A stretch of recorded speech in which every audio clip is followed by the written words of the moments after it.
Hola a todos y todas y bienvenidos a una nueva edición de Alerta Congreso. En esta ocasión estamos con Rodolfo Reina de Observatorio Legal. Hola Rodolfo, ¿cómo estás? Buenas, saludos a todos y gracias por la oportunidad de poder compartir con ustedes algunos temas interesantes. Gracias a ti, Rodolfo. El viernes el Pleno del Congreso aprobó delegar facultades legislativas en materia de impulso para la reactivación económica y modernización de la gestión del Estado por un plazo de 90 días al Poder Ejecutivo. Entre la larga lista de cosas que el Ejecutivo plantea modificar, porque, digamos, esto parece que es para un gobierno que se va a quedar hasta el 2026, nos ha llamado la atención una que tiene que ver con la idoneidad de los servidores públicos. Y esto tiene que ver con la ley de idoneidad, ¿no? Recordemos que una de las características de la gestión del expresidente Pedro Castillo fue el nombramiento de personas no calificadas en distintas áreas del sector público. Entonces, en ese momento, para contrarrestar esto, el Congreso elaboró una ley de idoneidad para imponer requisitos mínimos en capacitación y experiencia a los funcionarios públicos de libre designación y libre remoción, como los ministros, por ejemplo, ¿no? Que son personas que son designadas a dedo por el presidente y también pueden ser, digamos, dejadas de lado o retiradas del cargo también por decisión del presidente y nada más. Y eso permitió que se dejaran sin efecto muchos de los nombramientos que se habían hecho. Sin embargo, algunos funcionarios quedaron fuera de la aplicación de esta ley. Y pese a que algunos fueron nombrados a dedo, o sea, sin concurso público, permanecen todavía en sus puestos y no hay manera de relevarlos. Esto lo que pretende hacer es justamente corregir esta situación. ¿De qué manera plantea digamos, en el marco de esta delegación de facultades, el Ejecutivo, corregir esta situación para poder relevar a esos funcionarios que permanecen en sus puestos pese a que no están calificados, Rodolfo? Bueno, efectivamente, como bien has sostenido, la administración anterior se caracterizó por nombrar a altos funcionarios públicos que no cumplían con los perfiles, inclusive motivaron sendos informes de la Contraloría General de la República y de Servir. Y a manera de ejemplo, podemos decir que la actual presidenta de la República, cuando fue ministra de Inclusión Social, sus dos viceministros tuvieron que ser separados del cargo porque obviamente no cumplían los requisitos. Entonces era una situación clamorosa y ante esa situación, efectivamente, como tú bien has dicho, el Congreso sacó esta ley de idoneidad. Ley de idoneidad que ya tiene su reglamento, inclusive ha motivado que muchas entidades públicas emitan su manual de cuadro de perfiles, donde establecen efectivamente requisitos de carácter general y específico. Los requisitos de carácter general en el aspecto de formación académica, de experiencia laboral, y también de experiencia específica en el desempeño en la función pública y en la actividad privada. Esto, obviamente, esta ley de idoneidad y su reglamento establecen los requisitos mínimos. Las entidades públicas pueden poner una valla más alta, inclusive. Entonces, eso de ahí se aprobó y se ha ido implementando y se ha ido advirtiendo, inclusive, algunos nombramientos que no cumplían con los requisitos establecidos. Esta ley, complementariamente, estableció también, efectivamente, como tú has dicho, eh, una disposición que permitía una evaluación para la permanencia en el cargo de algunos funcionarios públicos. Es decir, que los funcionarios públicos que ocupaban hartos cargos de dirección deberían ser evaluados a ver si cumplían estos nuevos requisitos que establecía la ley de idoneidad. Y si no cumplían, esos requisitos tenían que ser separados del cargo. Sin embargo, como tú bien has dicho, el gobierno actual ha presentado un proyecto de ley para que se le faculte ejercer la delegación de facultades legislativas, o sea, que pueda legislar durante un determinado tiempo y en determinadas materias. Y como bien has dicho tú, el gobierno actual ha presentado este proyecto de ley y prácticamente tiene aspectos importantes, pero bien extensos, desde el punto tributario, reactivación económica, modernización del Estado, contrataciones públicas, en fin, una serie de materias que son propias, como bien también has dicho tú, de un gobierno que recién inicia la gestión y que tiene un horizonte temporal de 5 años, no necesariamente un gobierno de transición Ujú. como el mismo, este gobierno se ha autocalificado. Entonces llama, en primer lugar, llama la atención ese detalle, el hecho de que pida una solicitud de delegación de facultades legislativas tan ambicioso cuando se supone que es un gobierno de transición que de repente estaba en, en, en este año o podría finalizar El eventualmente próximo. el próximo año. Entonces yo creo que eso de ahí hay que tomarlo en cuenta. O sea, parece que esto en el fondo ellos tenían planificado quedarse hasta el 2026, ¿no es cierto? Ujú. Pero al margen de eso, yo creo que es importante reflexionar esta materia para poder tocarla. Y como bien has dicho tú, efectivamente, dentro del acápite referido a la modernización del Estado, hay uno referido al servicio civil. Y efectivamente, si uno analiza el discurso de investidura y la exposición de motivos de este proyecto de ley para otorgarle facultades legislativas al gobierno, uno puede darse cuenta que el gobierno ha detectado dos problemas. En primer lugar, como bien has dicho, existen funcionarios públicos de libre designación, que son aquellos que son designados por la confianza política de un ministro. Y sin embargo, tienen para ser removidos en el cargo causales específicas que muchas veces están reguladas en la ley de creación de algunos organismos públicos, unas entidades públicas. Por consiguiente, no pueden ser removidos y tienen que permanecer en el cargo durante 3, 4, 5 años de acuerdo a la norma de creación de cada entidad. Eso, sin embargo, afecta pues el hecho de que una nueva administración pueda contar con funcionarios de su confianza. Primera constatación que ha hecho el gobierno.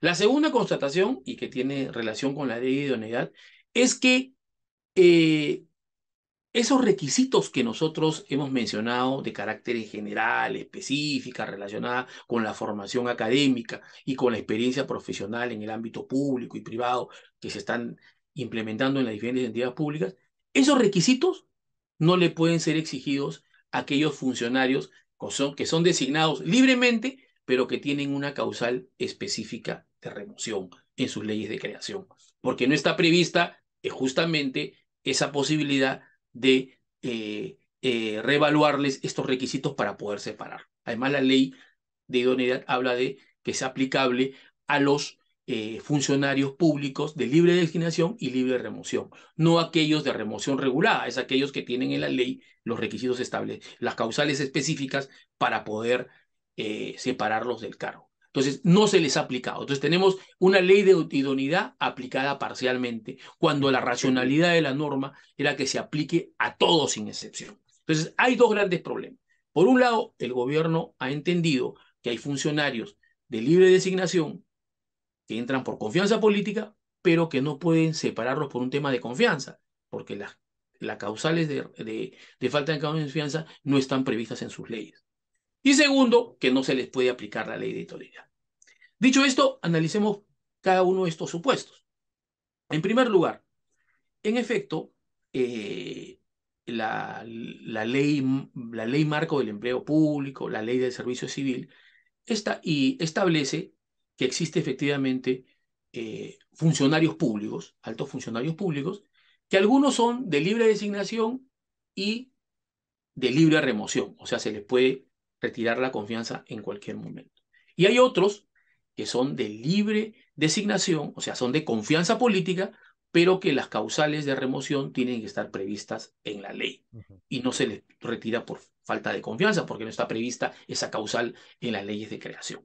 Entonces, el problema ha surgido en este segundo segmento de funcionarios, que generalmente son presidentes de directorios y directores de organismos públicos. Ujú. Entonces, la actual administración está amarrada de brazos para poder cambiar a estos funcionarios públicos, quien tienen un horizonte de mandato de 3 a 5 años, dependiendo de cada organismo público. Entonces, yo creo que ahí, en primer lugar, hay que señalar de manera general que todos los servidores y todos los funcionarios públicos están al servicio de la nación, como dice la Constitución. Y estar al servicio de la nación significa que deben tener como requisito sine qua non para poder ejercer la función pública la meritocracia. Ajá. Eso es, la meritocracia es el instrumento que garantiza que el servicio público que la función pública está al servicio de la nación, es decir, de los ciudadanos. Porque el servicio público tiene como eje central el servicio a la población, a los ciudadanos. Y una forma de garantizar que ese servicio sea adecuado, idóneo, es que la regla general sea la meritocracia. Obviamente habrá siempre empleados de confianza, pero que también deberán cumplir los requisitos de carácter establecido en los perfiles para el puesto que establezca la ley de idoneidad y otras normas administrativas complementarias. O sea, tampoco están exentos los empleados de confianza de cumplir los requisitos que establece cada cargo. Pero, sin embargo, sí permite siempre la administración el gozar con un porcentaje mínimo de empleados de confianza de libre designación. Entonces, siendo así, la meritocracia es el eje central de todo servicio civil. Obviamente, la regla general es que todos ingresen por concurso público para garantizar la idoneidad. Sin embargo, habrá aquellos que por un tema de confianza pueden ser de libre designación. Sin embargo, dicho esto, en este caso, aquí, como bien ha dicho el gobierno, hay una suerte de incongruencia. Estos presidentes de directorios o miembros del directorio de organismos públicos fueron nombrados por confianza política del ministro del turno. Y sin embargo, no pueden ser removidos por falta de confianza. O sea, un nuevo ministro o un nuevo gobierno, como es este caso, no lo puede sacar, porque las leyes de creación de estos organismos públicos no establecen la causal de pérdida de confianza para poder ser retirados del cargo. O sea, ingresan por confianza política, o sea, por confianza de un ministro, y no pueden ser retirados por una pérdida de confianza. Eso es Es absurdo, incongruente, claro. es incongruente, y eso lo ha hecho notar el gobierno en el discurso de investidura, en la exposición de motivos, etc. Entonces, ellos lo que están planteando ahora en este aspecto es revisar la condición de los presidentes de directorios y miembros del directorio de los organismos públicos. ¿Para qué? Para ver aquellos que merecen ser también de libre remoción y Ujú. permitir la posibilidad que por pérdida de confianza pueda ser retirado. Y para esto hay que tener en cuenta lo siguiente. La ley orgánica del Poder Ejecutivo establece que existen dos tipos de organizaciones públicas, ¿no? Los organismos ejecutores y los organismos públicos, los organismos públicos técnicos. Y dentro de los organismos públicos técnicos hay dos tipos de organismos. El organismo reguladores, que Ujú. tienen que ver con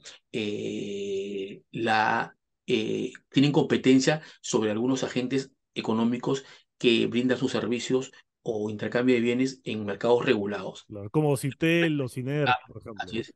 Que por su propia naturaleza, lo más conveniente es que no tengan una injerencia política, y es por eso que esos presidentes del directorio y miembros del directorio de los organismos reguladores, de acuerdo al mandato de la ley orgánica del Poder Ejecutivo y la ley marco de organismos reguladores, establece que son por concurso público. Ujú. Entonces es una situación distinta. Entonces ahí la injerencia política debe ser lo más alejada posible. Deben fortalecer su autonomía. E inclusive hay propuestas para que estos organismos reguladores tengan se conviertan en organismos constitucionales autónomos, Ujú. por un lado. Sí, y otro tipo de organismos públicos es los organismos técnicos especializados. ¿Como Que cuáles, por justamente, ejemplo? ¿Cuáles están por ahí ejemplo, adentro? hay varios, Indecopi es uno de ellos, Ujú. Salud es otro de ellos, y en fin, la mayoría de organismos públicos son organismos técnicos especializados, que obviamente forman parte de la política sectorial, son supervisados por los ministerios, porque responden a la política sectorial y se alinean a la política. O sea, si bien gozan de autonomía, sin embargo, responden a una política sectorial cuyo titular es el ministro. Y es en esos organismos técnicos especializados donde se nombra, donde se nombra, donde se nombra libremente al Ujú. presidente del directorio y al presidente del directorio y los directores de ese órgano público, de esos organismos técnicos especializados. Sin embargo, no se tiene la facultad de poder removerlos, Ujú. salvo por causales especiales en la ley. Esto lo ha advertido el gobierno. Y es por eso que ha planteado entre las materias a las cuales le autorizó el Congreso a legislar, es que revisar la condición de esos miembros, de los titulares y directores de esos organismos técnicos especializados. Porque obviamente ha advertido que es incongruente, porque en la medida que responden a la política del sector, no se pueden quedar permanentemente sin poder ver mecanismos para poder por un cambio de administración, un cambio de política pública, no poder removerlo. Entonces ellos han considerado ese aspecto. Y obviamente esto tiene pues una connotación política, porque obviamente lo que está ocurriendo es que a los funcionarios que fueron designados como presidentes de directorio, miembros de directorio de varios Ujú. organismos técnicos especializados, sin duda no los pueden remover, son de la administración Claro, de Pedro claro. Castillo. Yo Y recuerdo el caso de Palacín, por ejemplo, ¿no? En Indecopi, que fue muy polémico en su momento. Fue nombrado ahí y él sigue ahí, a pesar de que el gobierno de Castillo ya no está, digamos, ya no está Castillo como presidente, que fue quien lo claro, nombró. No, ¿no? así, lo que sucede es que ellos, justamente ese es el típico miembro titular de un organismo técnico especializado, porque así está el Indecopi, está definido como un órgano técnico especializado, no es un órgano regulador, Ujú, está establecido como un órgano técnico especializado y obviamente las causales de remoción son las establecidas en la ley, que generalmente tienen que ver con faltas graves, vale decir, no se lo puede retirar por una pérdida de confianza. Entonces, por eso es que hay ese impedimento.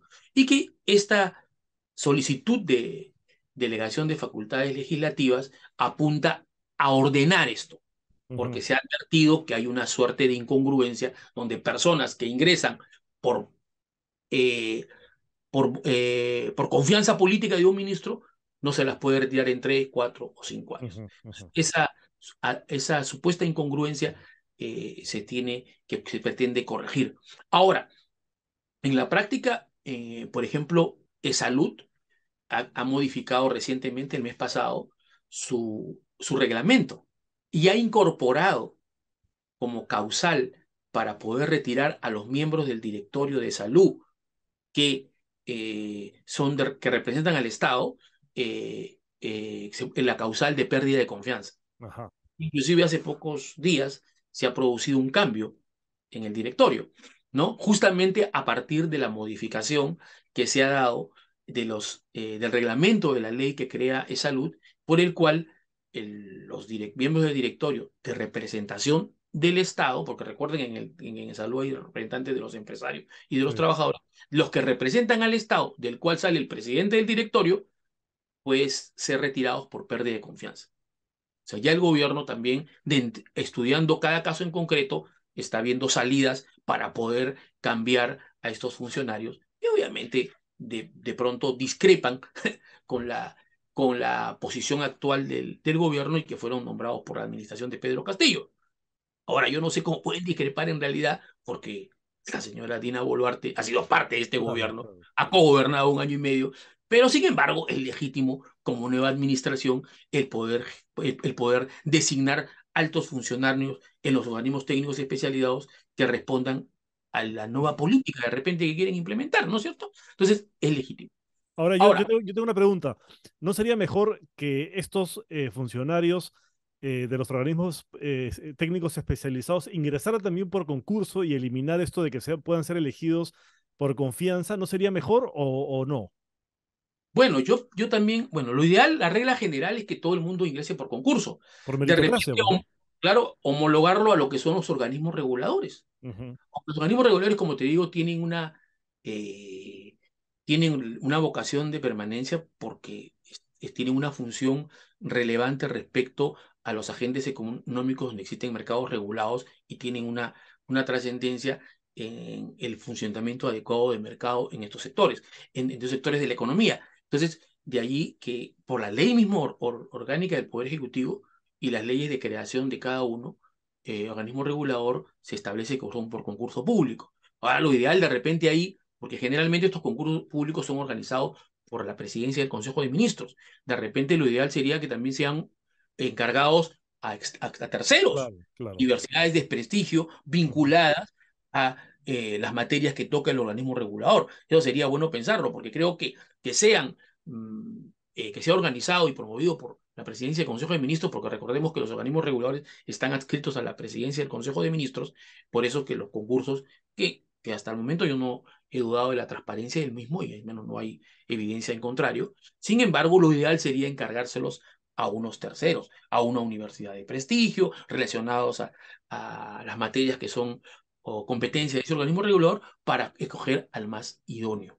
Obviamente, en los organismos técnicos especializados, lo ideal sería también que ingresen por concurso público. Si es que van a tener esos mandatos de 3, 4, 5 años, sería pues por concurso público y que no sean de libre designación del ministro de turno, porque al Ujú, último son designados por los ministros de turno. claro. Entonces, eso de ahí le quita pues esa rigurosidad. Aunque como digo, eh, mm, estas personas, estos altos funcionarios elegidos, digamos, a dedo, como bien tú lo has dicho, Ujú, este, no están exentos de cumplir los requisitos que establecen los perfiles de claro. cargo, ¿no? Que exigen la ley y que exigirá, que exigen los documentos administrativos de cada entidad. No se les exonera ese cumplimiento. Pero lo ideal es que sean, si van a querer tener un mandato de 3, 4, 5 años, que sean elegidos por concurso público, al igual que los organismos reguladores. Porque, como digo, la meritocracia es el instrumento que garantiza la idoneidad del servicio Ujú, público.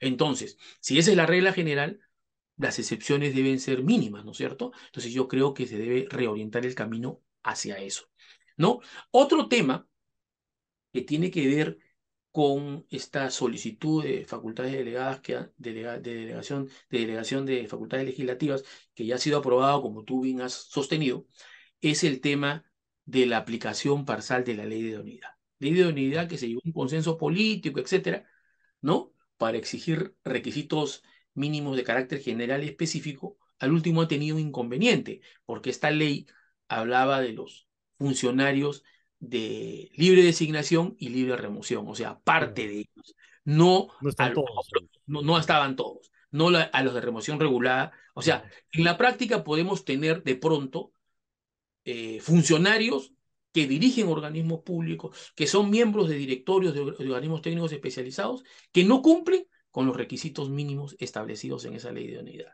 ujú, Ya tenemos esa incongruencia, esa anomalía. Y por eso que el presidente del Consejo de Ministros, en el discurso de voto de investidura y en la exposición de motivos de el proyecto de ley que ha sido aprobado sobre delegación de facultades legislativas, ha hecho hincapié en esa incongruencia y que también está pidiendo hacer las modificaciones legales para que esta ley de idoneidad también se aplique a estos funcionarios y no ajá, solamente a una parte de ellos. Entonces, eso de ahí es importante. Lo que finalmente debemos también tener en cuenta lo siguiente. En efecto, con ocasión de este debate, también debemos pensar lo que está pasando con la reforma del servicio civil en el país, ajá. ¿no? Sin duda, los intentos de reforma del servicio civil datan de hace muchos años.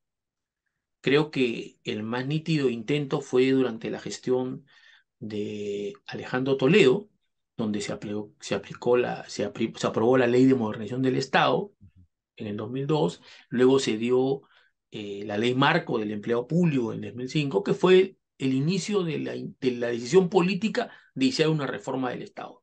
Ya durante el gobierno de Alan García, en el 2008 se aprueba la ley que crea la Autoridad de Servicio Civil, Sí. Ujú, que es la que es el órgano rector del sistema administrativo de la gestión de los recursos humanos en todo el Estado. Y ujú, ya durante el gobierno, la administración de Ollanta Humala se aprueba la ley de servicio civil, la ley conocida como la ley Servir en ujú, el ujú, 2013. Entonces, nosotros vemos que hay todo un proceso, ¿no es cierto? E inclusive hay que mencionar que cuando se crea la autoridad de servicio civil, ya habían, que es la autoridad de servicio civil que es Servir, habían pasado más de 20 años que no teníamos órgano rector en gerencia de recursos humanos ujú, en el sector público. Eso fue lamentable. Fujimori nos dejó 20 años sin órgano rector, porque en el año 95 desactivó el INAP con justas o injustas razones, pero desactivó el órgano rector. Y recién en el 2008 volvimos a crear el organismo rector en materia de recursos humanos en el sector público, que fue Servir, o sea, después de 20 años. Entonces, eso también paralizó este proceso de reforma. Entonces, se ha restablecido, ha sido un hito importante en el año 2013 la ley de servicio civil, pero sin embargo, las entidades públicas que han implementado el proceso que están en la segunda etapa, porque son 3 etapas, en la segunda etapa solamente es el 0,8%. Es que el problema es que es voluntario, pues, ¿no? Sí, aunque debía ser, lo que pasa que, y eso quiero mencionar, que el año pasado, julio de 2013, se creó una comisión julio de 2022, se creó una comisión multisectorial que ha hecho un informe sobre la implementación de la ley de servicio civil. Ujú. Y si bien podemos discrepar en las recomendaciones, sin embargo, el diagnóstico es claro, ¿no es cierto? O sea, de todas las entidades públicas, el 0,8% No se es ha nada, pasado. pues, claro. Nada, ¿no es cierto? Otro dato también importante es que aproximadamente el 5% de las entidades públicas han implementado la gestión de rendimiento, o sea, las evaluaciones de desempeño. Ujú. Solo el 5%, o sea, no hay Wow. evaluación de desempeño, o sea, no hay meritocracia, pues. Ujú. Y el manual de clasificación de cargos solamente se ha implementado en el 1,2% de las entidades públicas. O sea, ¿esto qué te arroja? Que el proceso de implementación de la carrera de la reforma del servicio civil se ha estancado, Ujú. se ha Ujú. paralizado. Entonces, hay algo que hacer urgente. Ya el año, como he mencionado, en julio del 2022 se dio este informe de una comisión multisectorial dependiente de la presidencia del Consejo de Ministros para implementar unas recomendaciones para poder reimpulsar la reforma del servicio civil. Entonces, lamentablemente, este, todavía sigue lo que fue la razón de la reforma del servicio civil, procurar un régimen unificado de contratación o de vinculación de empleados con la administración pública. Claro, hay un Ahora, montón de regímenes, ¿no? claro, ya tenemos 728, Ujú. tenemos CAS, que ahora ya son indeterminados, tenemos 276, ¿no es cierto? Y tenemos los regímenes especiales. Entonces, esta pluralidad lo que los regímenes especiales sí tienen justificación porque hay razones objetivas que tienen que tener un régimen como los profesores, los Ujú. diplomáticos, los miembros de las Fuerzas Armadas, tienen una naturaleza especial de dar su servicio y requieren regímenes especiales. Pero la idea es que los demás, todos ellos, tengan un régimen único. Y Claro. como vemos, no lo hay. O sea, la razón central de que se cree un régimen único del servicio civil en la práctica no se ha dado, porque como te he dicho anteriormente, solamente el 0,8% están en la segunda etapa de implementación. O sea, nada. Poquísimo, claro. Entonces, ese es el tema. Entonces, yo creo que, en líneas generales, yo creo que independientemente de que sea un gobierno de transición o no, creo que es importante que se gobierne hasta el último día que se tenga que estar, que tenga que permanecerse en el cargo y que definitivamente estos temas de la reforma del servicio civil ponen de manifiesto la necesidad de apretar el acelerador y tener la decisión política de implementarla, ¿no? Ujú. Bueno, este proyecto de ley de alguna manera pretende corregir lo que la ley de idoneidad dejó en el aire, ¿no? Incluir a estos funcionarios, pero digamos, hace falta una reforma más profunda, ¿no? Que, por ejemplo, exija estos requisitos de meritocracia también a ellos y que no haya tantos cargos de confianza, porque uno de los problemas que tenemos también es que cada vez que hay un cambio de gobierno, una gran cantidad de funcionarios y servidores públicos son reemplazados y eso también genera contratiempos en el propio funcionamiento de las entidades públicas, ¿no? Sí, es cierto, es cierto. Obviamente dentro del esquema de la reforma del servicio civil, siempre va a tener que haber cargos de De confianza. confianza, pero no Claro, pero tantos. claro, sí, además la norma establece un límite, ¿ah? Ujú. Establece un tope de cargos de confianza y no se puede exceptuar ella. Eh, o se exceptúa con una opinión técnica de la autoridad de servicio civil. Sin embargo, se establecen topes. Lo que pasa que hay que tener en claro, y lo he dicho anteriormente, no es que estos trabajadores de confianza, estos directores generales de administración, estos directores de asesoría jurídica, si bien es cierto, son de libre remoción porque tienen que gozar de la confianza del ministro o del titular de la entidad, hay que tener claro, y eso está muy claro, que tienen que cumplir los requisitos del perfil. Claro, El claro. hecho de ser confianza no impide que cumplas con los requisitos del perfil. Por el contrario, tienes que cumplirlo. Entonces, Ujú. por eso es que, en ese sentido, siempre es prudente tener un margen de discrecionalidad para poner a la gente de confianza, pero que obviamente cumplan con los requisitos. Ujú. Porque de alguna manera, cuando llega un ministro de Estado, lo que ocurre es que quiere imprimirle un sello personal a su gestión, entiendo, y acelerar algunas reformas que de repente dentro de un mismo gobierno tiene matices diferentes con otros ministros. O de repente ese ministro que sale ha salido por serios cuestionamientos en la determinada implementación de políticas y el que viene dentro de una misma administración puede darle una tonalidad distinta y para eso requiere pues funcionarios que respondan a su a su expertise, que respondan a su dinámica que él quiere impulsar en el sector. Eso es totalmente legítimo. Y como lo digo, tienen que cumplir los requisitos, ¿no? Ujú. Bueno, Rodolfo, muchísimas gracias por el análisis. Y vamos a ver, ¿no? Como tú dices, urge una reforma más profunda del servicio civil porque, como hemos visto, no está funcionando. Pues la cantidad de instituciones que se han adscrito a este sistema es ínfima en comparación a lo que debería. Entonces vamos a ver si eso también se logra impulsar de alguna manera. Muchas gracias por tu participación en Alerta Congreso y gracias a todos los que nos siguen. Hasta la próxima. Gracias a ti y a todos los que nos han visto.